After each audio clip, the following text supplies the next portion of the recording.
कहो या फिर नरेशन कहो, सेम एक ही टॉपिक है। फर्स्ट ऑफ ऑल हमें ये समझना है कि रिपोर्टेड स्पीच क्या होते हैं, या डायरेक्ट और इनडायरेक्ट क्या होता है। फॉर एग्जाम्पल, मैं कहता हूं, मैं अपने प्रिंसिपल से कहता हूं मैं कल स्कूल नहीं आऊंगा।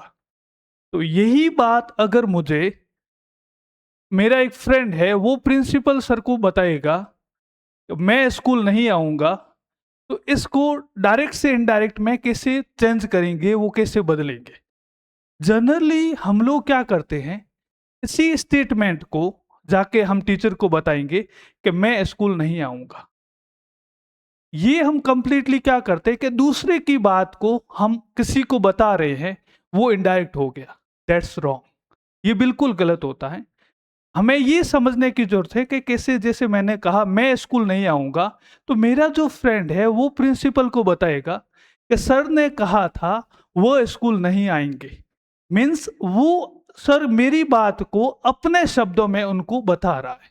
चलो लेट्स अंडरस्टैंड इसको प्रैक्टिकल वे के अंदर, हम डेली लाइफ के अंदर इसका यूज कैसे कर सकते हैं, चलो वो समझते हैं। फॉर एग्जाम्पल, मैंने एक सेंटेंस लिखा, राम सेड टू सीता, राम ने सीता से कहा I am a student. Ram Sita से कहता है मैं एक स्टूडेंट हूं, मैं एक विद्यार्थी हूं। अब पहले तो ये समझो, डायरेक्ट इनडायरेक्ट तो एक स्टेटमेंट, एक सेंटेंस लिखा हुआ है।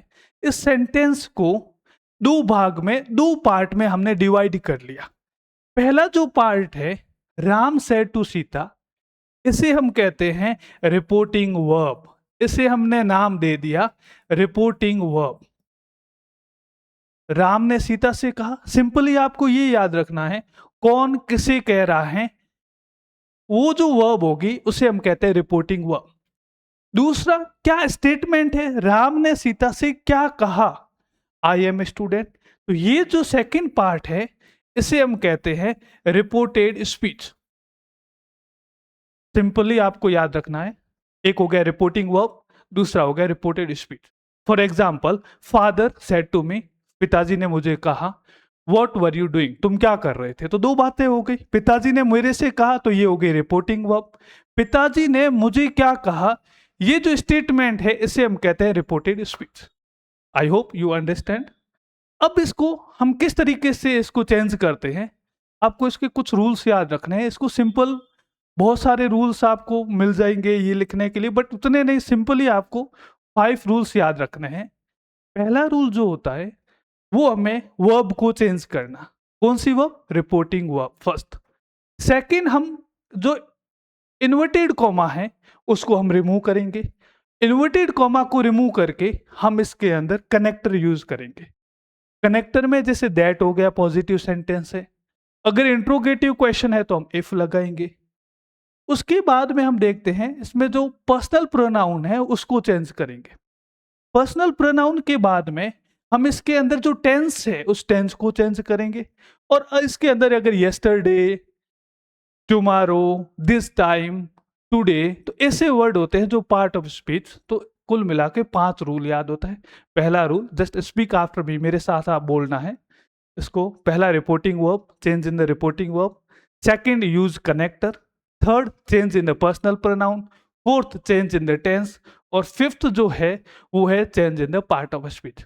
तो कुल मिला के 5 अगर रूल आपको याद होते हैं, याद कर लेते हो, तो फिर ये इनडायरेक्ट स्पीच इतना डिफिकल्ट नहीं है, बस आपके सिंपली हम चेंज कर सकते हैं। चलो इसको हम चेंज करते हैं। तो पहले हमने कहा कि राम सीता से कहता है, रिपोर्टिंग वर्ब क्या है, सेड टू।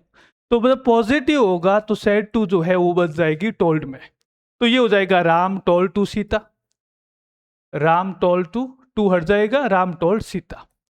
अब ये स्टेटमेंट जो है वो पॉजिटिव स्टेटमेंट है, और पॉजिटिव स्टेटमेंट है तो कनेक्टर यहां पे आएगा दैट।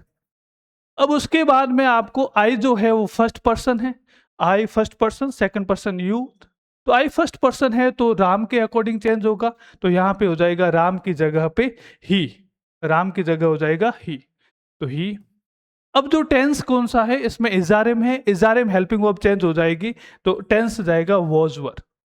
तो टेंस के कुछ रूल होंगे, प्रेजेंट टेंस है वो पास्ट में बदल जाएगा, इजारिम का है वॉज वर होगा।